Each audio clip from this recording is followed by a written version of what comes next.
Now on a hot day like this, not all suburbs in Melbourne are created equal. No, there are heat islands scattered across our city. So where are the hottest places likely to be today? Well, let's find out. Emma Bacon is the Executive Director and founder of Sweltering Cities, a not-for-profit advocating for climate-resilient suburbs and towns. Good morning, Emma. Thanks for having me. Well, this is a great thing that you're doing, because I get really not upset, but when I see new housing developments with black roofs, no eaves, no verandas, that must make you angry too, does it? You know, it is really frustrating because it's just building more hot suburbs and they're going to be extremely hot to live in into the future and extremely expensive to live in for people as well. So, yeah, it is extremely frustrating. Is that where the hottest suburbs are, on the fringes of Melbourne? Is it like your Burnsides and Carrow Springs, those places, or...?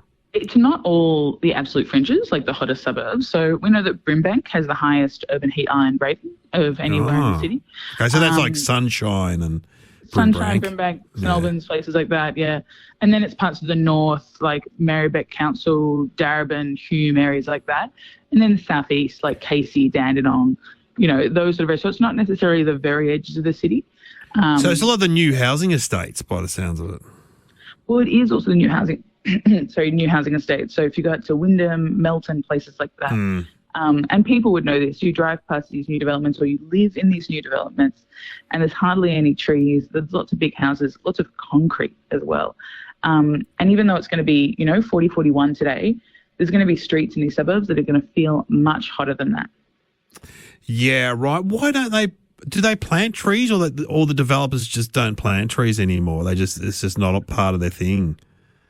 I think one of the problems is the state controls about how many trees we have in new developments just aren't good enough at the moment. Yeah. But it's also really important to remember that it's not just trees. Like in the west of Melbourne, traditionally this is grassland, wildflower meadows. It's not like this was a forest until people aren't chopping a forest. So exactly. So we need to have much more nature-sensitive design. So we're making sure we've still got those permeable surfaces, the grasslands, because it's not that smart to say, we're going to concrete over this and try and plant trees that were never there in the past. It's just going to be really hard for them to survive. But, these new developments, there's hardly room for a tree on people's blocks. And then sometimes, unfortunately, people are also saying, well, this is a lot of work to maintain a garden, so I'm going to put down fake plastic grass. And we know that grass, that plastic, can get over today, those people will be able to measure temperatures over 80 degrees on that fake plastic grass in these hot suburbs. Hot enough to burn. It also smells. The plastic grass gets a fume going, I've noticed too. And often they're not tested. These materials aren't tested for our climate and that sort of heat. But, we don't blame people who are putting it down because, they might be frustrated with, having to manage gardens, things like that. They've probably been told it's a cheap option. Yeah. It's just another way that we need to help people plan for better, cooler suburbs, and the state government can have a much bigger role in that. Absolutely. Now, I'm predicting that the coolest suburbs are the Bayside ones because they get a bit of a sea breeze, and the Hawthorns and the Kews because of the canopy, surely. Yeah. Around the world, in Australia, we know that the wealthiest suburbs are going to be the coolest. That's something we can consistently see. So, it's that inner east, it's all the suburbs, big trees, but also, those, not just on people's properties, but street trees as well. The Victorian Council of Social Services has done a really fantastic report looking at income across the city and comparing it to how hot people's suburbs get. And they've proven definitively that the suburbs where people are poorest are the hottest. And that means people today are going to be saying, can I even afford to keep cool? Which is a horrible thing to think about. Yeah, absolutely. Well, it's great work that you're doing, and so keep up the good work. And thanks very much.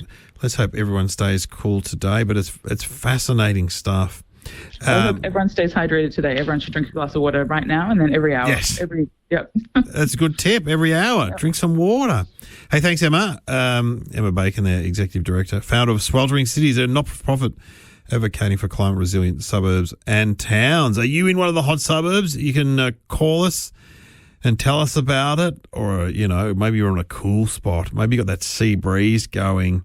You can call us 1300 222 774.